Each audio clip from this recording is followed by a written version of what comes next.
신약성경 107면 누가복음 9장 37절에서 40절까지 제가 봉독해 드립니다. 신약성경 누가복음 9장 37절에서 40절까지 제가 봉독해 드립니다. 이튿날 산에서 내려오시니 큰 무리가 맞을새 무리 중에 한 사람이 소리질러 이르되 선생님 청컨대 내 아들을 돌보아 주옵소서. 이는 내 외아들이니이다. 귀신이 그를 잡아 갑자기 부르짖게 하고 경련을 일으켜 거품을 흘리게 하며 몹시 상하게 하고야 개우 떠나가나이다. 당신의 제자들에게 내쫓아 주기를 구하였으나 그들이 능히 못하더이다. 아멘.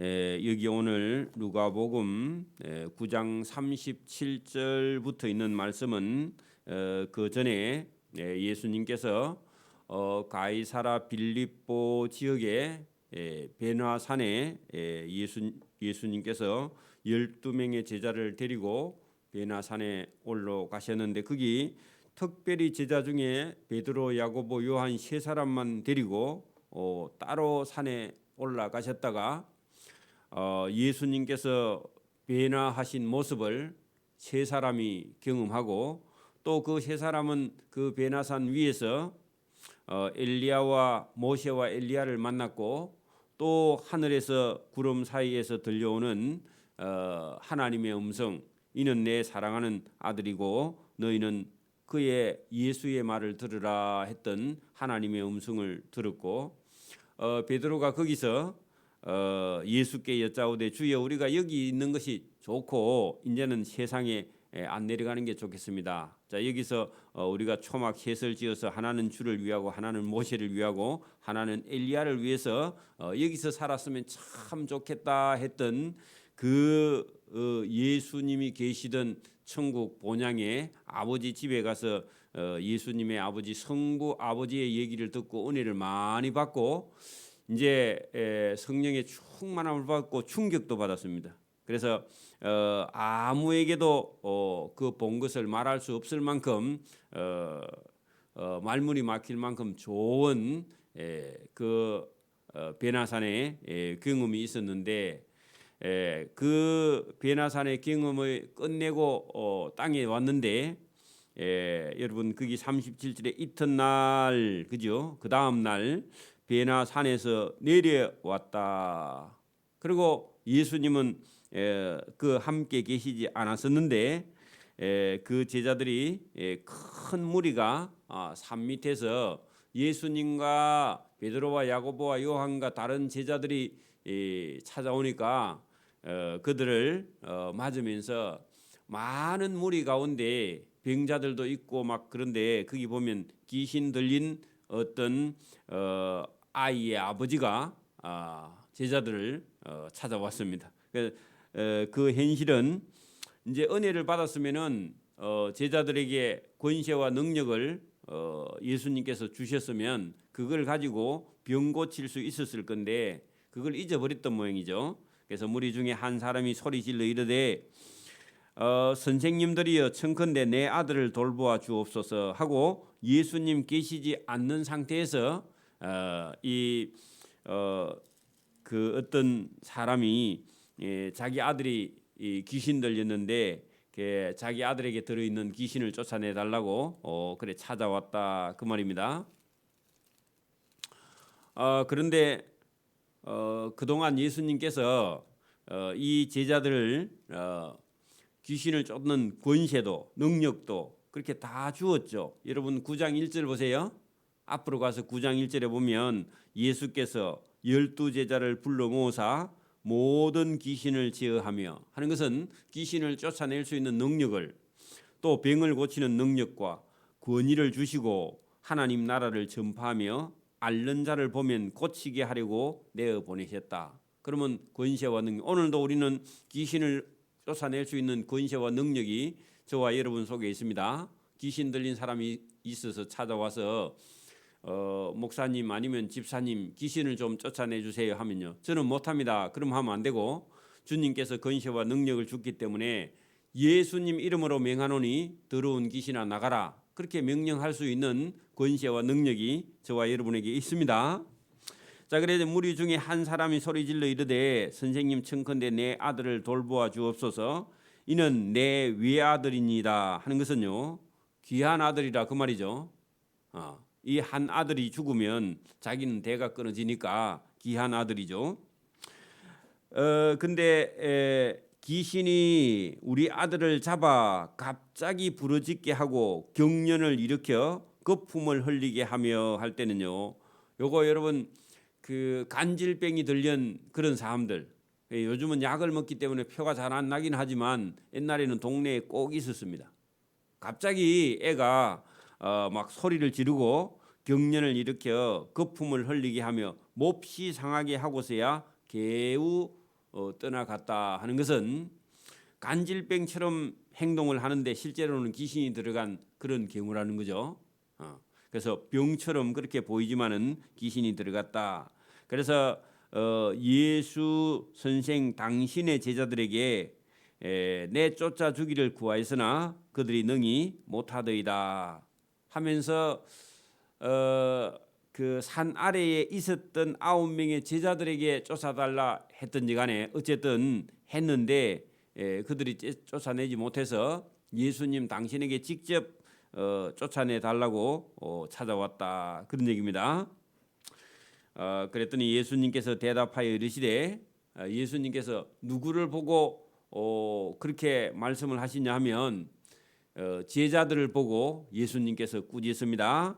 믿음이 없고 패역한 세대여 내가 얼마나 너희와 함께 있으며 너희에게 참으리요. 그렇게 말한 다음에 그 귀신 들린 아버지에게 네 아들을 이리로 데리고 오라. 그렇게 예수님께서 말씀하셨다는 겁니다. 자, 그러면 여기 믿음이 없고 패역한 세대여 내가 얼마나 너희와 함께 있으며 너희에게 참으리요. 이 말씀은 산 아래에 있던 그 제자들이나 아니면 베드로, 야고보, 요한 세 사람도 같이 포함해서 말씀을 하시는지 여러분 제자들에게 귀신을 제어할 권세를 주셨죠. 그리고 병 고칠 능력도 권위도 다 주셨는데 그거를 사용을 하지 못하고 아직도 사용할 줄을 모른다 그런 얘기입니다. 그러면 오늘도 여러분 할 수 있는 능력이 있거나 할 수 있는 사람이 못하겠다고 그렇게 말하면 다 해줘요 아니면 뭐라 해요? 책망을 해야죠. 여러분 아들도 공부나 뭘 할 수 있는 아이라면요 다 부모님이 가르쳐주고 기회를 줬으면 자기가 할 수 있는데 못하니까 왜 못하는 거야 그렇게 책망하는 것처럼 예수님께서도 이 12명의 제자들에게 아니 할 수 있는데 왜 믿음도 없고 패역한 세대냐 내가 얼마나 너희와 함께 있어야 되겠느냐 나 없어도 할 수 있지 않느냐 그런 얘기입니다. 그러니까 여러분 예수님께서 그냥 못하는 걸 못한다고 책망하는 게 아니라 할 수 있는데 안 하니까 뭐라 하는 거죠. 공부도 마찬가지입니다. 할 수 있을 때 열심히 해야지 할 수 있을 때는 안 하고 나중에 시험에 가서 떨어지면 당연히 뭐라 하는 거죠. 그 예수님께서 제자들에게 할 수 있는데 못하니까 이렇게 말씀을 하신 겁니다. 자, 여러분 왜 이렇게 말씀하시냐는 건 나중에 뒤에 가면 나옵니다. 여러분 예수님 제자들이 못하면 앞으로 누가 하겠어요? 근데 나중에 뒤에 보면은 여러분 어떤 사람은요 예수님의 제자도 아닌데 귀신을 쫓아내버려요. 그럼 예수님 제자도 아닌 사람들은 귀신을 쫓아내는데 예수님 제자는요 왜 그걸 가르쳐줘도 못하느냐 자 그런 얘기를 합니다. 그게 나중에 그 뒤에 49절 보세요. 먼저 봐야 됩니다. 49절을 한번 보세요.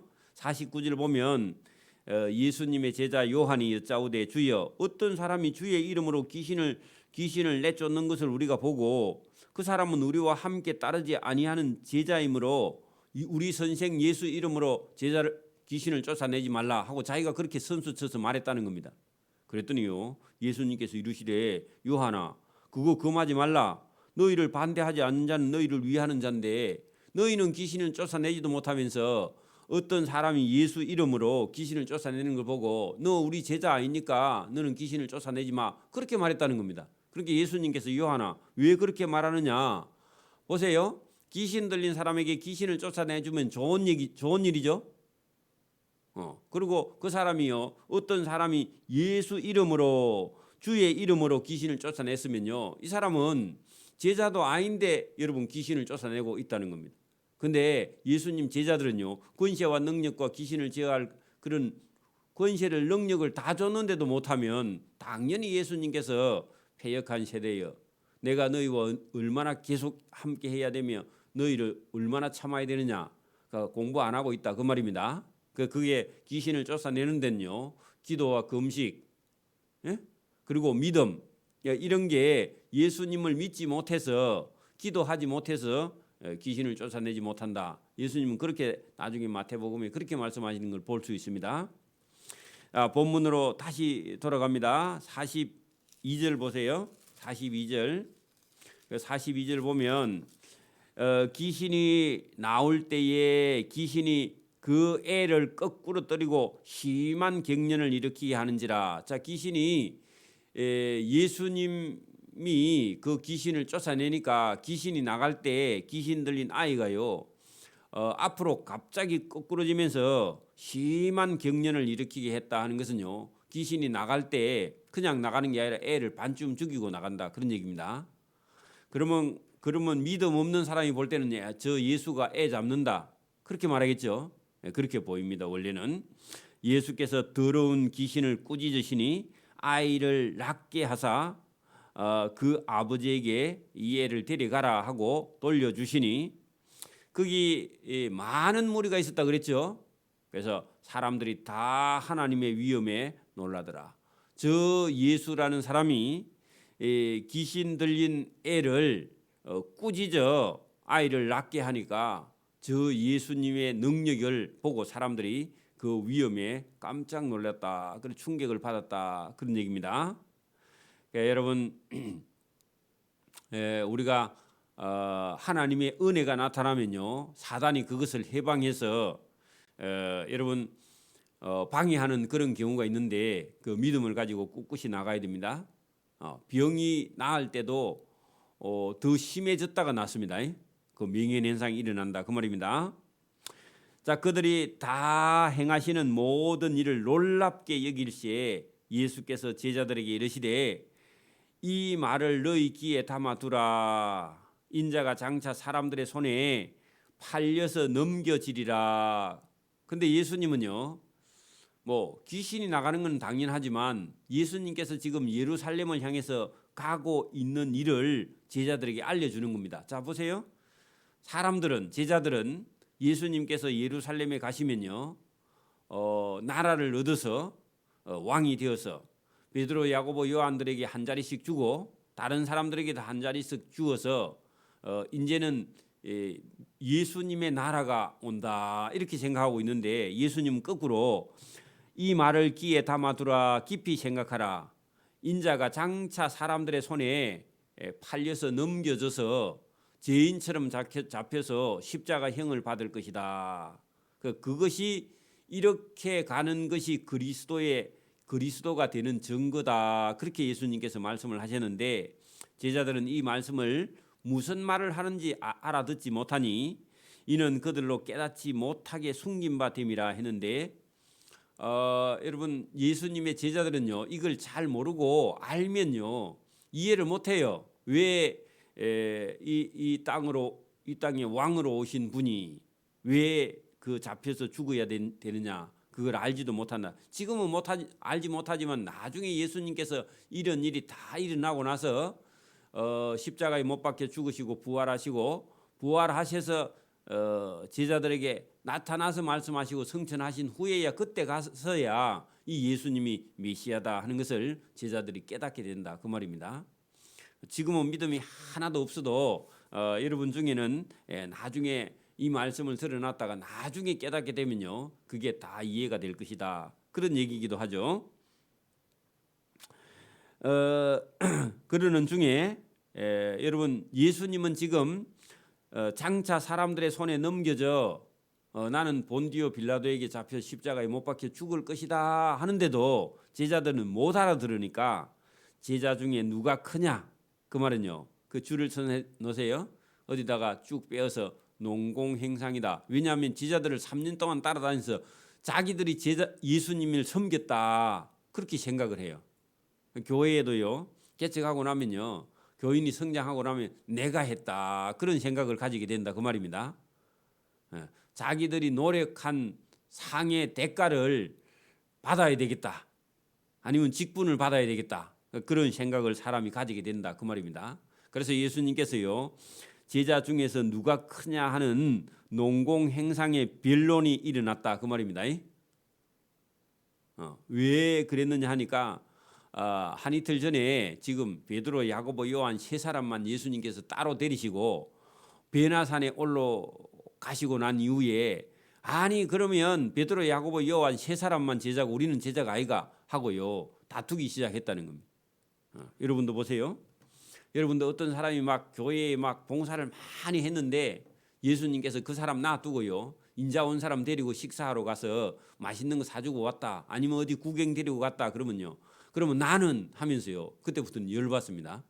그렇겠죠? 똑같습니다. 그래서 그 베드로, 야고보, 요한 세 사람만 데리고 간 거에 대해서요 상당히 오해를 크게 해가지고 나는 그러면 예수님께서 왜 챙겨주지 않느냐 하고요. 꼭 여러분 작은 교회가 점점 커지면요 그 안에서는 사람들의 심리 속에는요 자기가 받고 싶은 그런 대우가 있습니다. 그 위험합니다. 자 그런데 예수께서 그 마음에 변론하는 거, 그 농공행상하는 것을 보시고 아무 말씀도 안 하시고요 어린 아이 하나를 데리다가 자기 곁에 세웠다. 자 여러분 곁에 거기다가요 비교시킨다 그런 얘기입니다. 자 여러분 보세요. 그러니까 우리는 어린 아이를 하나 세우니까 어린 아이처럼 되라 그렇게 말하는 것처럼 보이지만은 그런 것이 아니라 여러분 유대 사회에서나 우리가요 우리나라나 우리도 어린 아이들은요 별로 이렇게 그 어린이날을 만든 소파 방정환 선생님의 어린이날을 정하기 전까지는요 어린 애들을요 다 무시했습니다. 강아지나 어린 애나 같이 취급했습니다. 그러니까 여러분 그냥 새끼로 취급했습니다. 그래서 여기 잘 보면은 그 누가 크냐 하고 농공행상하는 그 제자들 곁에 어린아이를 예수님 곁에다가 어린아이를 데리고 와가지고 예수님하고 어린아이하고 이게 비교하면서 같은 마음을 가져라 그런 뜻이기도 합니다. 자 거기 보세요. 그들에게 이르시되 누구든지 내 이름으로 이런 어린아이를 영접하면 곧 나를 영접합니다. 그러면 어린아이와 예수님을 같게 보는 거죠. 예수님께서 어린아이를 자기 곁에 두고 했는데 우리가 이 꼴 런을 갖다 붙여보세요. 예수님 이꼴 어린아이 이꼴 예수님 그러면요 예수님이 나를 어린아이와 같이 그 말은요 그때 당시에 어린아이는 존중받지 못했고 별로 가치 없는 존재로 생각하라 하는 것은요 너희들이 어린아이와 같이 나를 무가치한 존재로 자기가 뭘 했다고 그렇게 생각하는 공로 위주를 여러분 버려라 그런 얘기입니다. 교회에서도 어떤 직분을 맡았든지 간에요 내가 했다 그러는 순간에요 여러분 너는 무가치한 어린아이하고 니하고 같이 생각하면 교만해지지 않고 자기가 뭘 했다고 생각하면요 교만해진다는 겁니다. 그러면 어린아이가 여러분 영혼이 맑고 뭐 거짓이 없고 이런 게 아니라 이 어린아이와 나와 예수님이요 어린아이 이꼴 나 이꼴 어린아이 그러면요 예수님 본인도 어린아이처럼 그 당시에 사람들에게 무가치한 존재로 생각하고 자기를 낮추라 그 말입니다. 그럼 자기를 낮추라 그 말이죠. 어린아이를 영접하면 하는 것은요, 자기 자신을 어린아이처럼 무가치한 존재로 낮추지 아니하는 자는 예수님을 영접하는 게 아니다. 그럼 어디 가서요, 대우받으려고 하거나 인정받으려고 하거나 그렇게 하는 것이요, 자기를 낮추는 게 아니라 그 말입니다. 그러면 여기 여러분 변론하고 누가 크냐 하고 따지는 그 사람들에게 너 자신이 한 일에 대해서 3년 동안 예수님을 따라다니니까 나는 공로가 있어, 그런 공로를 말하라고 해요? 하지 말라 해요? 전혀 하지 말라 그러죠. 그래서 또 누구든지 나를 영접하면 곧 나를 보내신 하나님을 영접하는 것이다. 그러니까 하나님을 영접하는 자는 어린아이처럼 자기를 낮추어서 자기가 한 일에 대해서 다 공로를 말하지 말고 나는 내가 했다 손치도 나는 무익한 존재다. 나는 한 일이 없어요. 실제로 제자들이 한 일이 없죠. 예수님을 따라다닌 거 외에 다른 길이 없죠. 그렇게 예수님께서 그들에게 또 상을 주시려고 예수님께서 불러신 거 은혜에 감사해야지 왜 자기가 거기서 누가 크냐 이렇게 변론하냐고 예수님께서 아주 쉬운 방법으로 가지고, 그래 어린아이를 곁에 세우시고 할 때요, 예수님과 어린아이를 예수님은 같이 보신다 그 말입니다. 여러분 하나님의 아들이 어린아이와 같이 자기 자신을 내가 낮춘다면 너희도 어린아이를 영접해서 너희도 너희 자신을 낮추는 자가 되어야 된다. 그래서 나를 보내신 이를 영접함이라. 너희는 모든 사람 중에 가장 작은 그가 천국에 가면 가장 큰 자가 된다. 그러면 가장 작은 자 할 때 어린아이죠. 그 어린아이는 자기가 뭘 할 수 있는 존재가 아니니까 아무것도 할 수 없는 무가치한 존재로 자기를 낮추는 자, 겸손한 자, 그런 자가 천국에 가야 큰 자가 된다고 예수님께서 말씀을 하셨죠. 그러면 예수님 본인이 하나님의 아들 하나님이시면서 이 땅에 오셔서요, 자기를 십자가에 대신 죽기까지 자기를 낮춘 자, 그 예수님이 자기 할 일을 다 하시면 하나님 나라에 가서 높은 하나님의 아들이 되신다. 똑같은 얘기입니다. 자, 이제 그래 놓고요, 49절에 보세요. 여러분 요한 복음을 기록한 요한이요, 여짜오되 예수 선생님, 어떤 사람이 주의 이름으로 귀신을 내쫓는 것을 우리가 보고 그 사람은 우리와 함께 12 제자에 들지도 않는, 우리와 함께 따르지 아니하는 사람인데 우리 선생 이름으로 귀신을 쫓아내는 걸 제가 금했습니다. 그 말 못하게 했습니다. 잘했죠? 그렇게 물었어요. 그랬더니 예수님께서 이르시되 아니 요한아 금하지 말라. 아니 너희를 반대하지 않는 자는 너희를 위하는 자고, 또 생각해봐라. 귀신 들린 사람의 귀신을 쫓아내 줬으면 그 사람이 나았으면 얼마나 좋은 일인데 왜 너희와 함께 하지 않은 제자 아이라고 그 사람을 못하게 했느냐. 더 예수님이 뭐라 했으면요, 너희는 귀신도 쫓아내지 못하면서 귀신 쫓아내준 사람을 금하면 되나. 그 말은 예수님이 안 하셨죠. 요한이 기분 나쁠까 봐. 그죠? 그래 여러분 보세요. 예수님 3년 동안 따라다닌 제자들은요, 귀신을 못 쫓아내죠. 좀 전에 그랬잖아요. 귀신 들린 사람의 아버지가 찾아와서 제자들 보고 귀신 쫓아달라니까 못 쫓아내는데 예수님 12 제자에 들지 않는 어떤 사람이 주의 이름으로 귀신을 쫓아낸단 말이죠. 그러면 예수님 제자보다 이 사람이 더 잘하잖아요. 그죠? 그러니까 여러분 오늘도 자기 할 일을 못해서 예수님께서요, 예수님께서 거기 41절에 믿음이 없고 패역한 자다. 믿음 있으면 귀신을 쫓아낼 수 있다고 없다고요? 쫓아낼 수 있어요. 기도와 금식 외에는 이런 유가 나갈 수 없다. 그 말씀도요. 여러분 보세요. 믿음이 있는 사람은요, 기도합니다. 맞습니까? 믿음 없는 사람은요, 기도해요 안 해요? 안 하죠. 그러니까 오늘도 여러분 믿음 있는 사람은 기도하고요. 기도하는 사람은 믿습니다. 믿고 기도하죠. 오늘도 저와 여러분이 믿음이 있는 사람은요. 내가 왜 지금 살고 있으며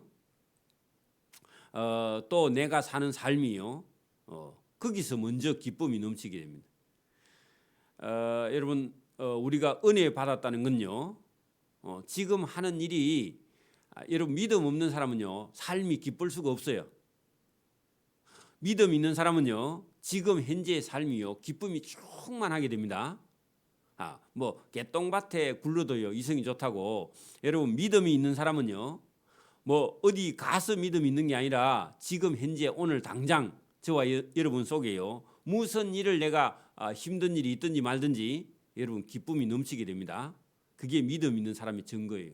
믿음 없는 사람은요. 아무리 좋은 환경이 있어도요. 그 사람에게는 기쁨이 없습니다. 즐거움이 없습니다. 그 은혜 받은 증거는요. 저와 여러분의 삶이 오늘 당장 여러분 기쁘냐 기쁨이 없느냐 그 다른 거죠. 그래서 오늘도 여러분 예수님과 함께 베나산에 가서요. 은혜를 경험하고 또 충격적인 하나님의 음성과 또 베나산에서 그 변화 받은 그런 은혜가 있어도 오늘 우리의 삶에요 기쁨이 없다면 그 은혜는요 다 잊어버리게 되는 거죠. 오늘도 저와 여러분의 믿음이 있는 사람은 자기 삶에 대해서 내가 왜 살고 있으며 내가 무슨 일을 해야 되며 또 무슨 일에 내가 시간과 물질을 사용해야 되는가 하는 것을요 깨닫고요 하루하루가 기쁨이 넘쳐서 그 기쁨이요 믿지 않는 이웃과 형제들에게 전해지게 됩니다. 이것이 믿음 있는 사람의 증거입니다. 믿음 없는 사람은요 오늘도 내가 왜 살아야 되는지 나에게 뭐가 기쁜지 기쁨도 즐거움도 아무것도 없고요 사는 날이 괴로워 고통스럽습니다. 그 믿음 없는 사람의 증거죠.